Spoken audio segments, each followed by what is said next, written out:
Japan के Kyushu इलाके में 28 जुलाई 2026 को 7.1 तीव्रता का खतरनाक भूकंप आया है, जिससे यहां 3.28 फीट ऊंची लहरें उठी है। ये जानकारी जापानी मौसम विज्ञान एजेंसी की तरफ से जारी की गई है। प्रशासन ने समुद्र के किनारे रहने वाले लोगों को तुरंत ऊंची जगहों पर जाने की सख्त हिदायत दी है।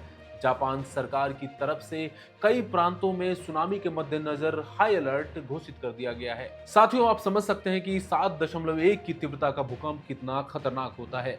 आइए जानते हैं कि कैसा था भूकंप का ये डरावना मंजर। साथ ही जानेंगे कि जापान में अक्सर क्यों आते हैं बड़ी तीव्रता वाले भूकंप। नमस्कार, मैं हूं आदित्य, इंडिया.com में आपका स्वागत है। जापान सरकार की तरफ से दक्षिणी क्यूशू आइलैंड पर मौजूद Kumamoto, Nagasaki, Kagoshima, Fukuoka, saga, ओइता और मियाजाकी प्रांतों में आपातकालीन भूकंप अलर्ट घोषित कर दिया गया है। जापानी भूकंपीय तीव्रता स्केल पर इस भूकंप को अधिकतम शिंदो 7 मापा गया है। इसका मतलब यह है कि झटके इतने तेज थे कि लोगों के लिए खड़ा रहना भी मुश्किल था। इस दौरान कई इमारतें ताश के पत्तों की तरह हिलने लगी।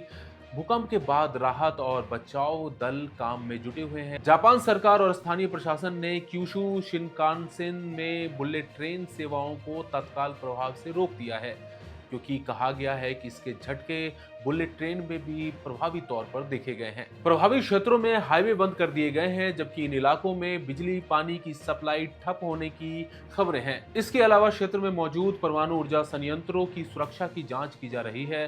बता दें कि दुनिया भर में आने वाले कुल बड़े भूकंपों का करीब 18% हिस्सा अकेले जापान में दर्ज होता है। जापान में हर साल औसतन 1500 से ज्यादा भूकंप के झटके दर्ज किए जाते हैं।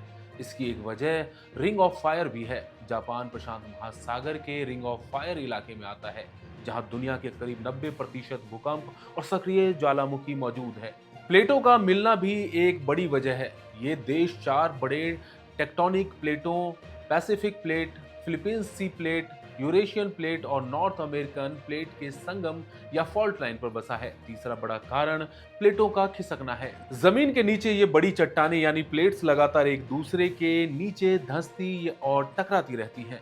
जब इनसे ज्यादा प्रेशर और एनर्जी बनती है तो अचानक बाहर निकलने लगती है, जिससे धरती कांप उठती है। साथियों, अभी के लिए बस इतना ही। इस खबर से जुड़ी अपडेट्स के लिए बने रहिए इंडिया.com के साथ। शुक्रिया।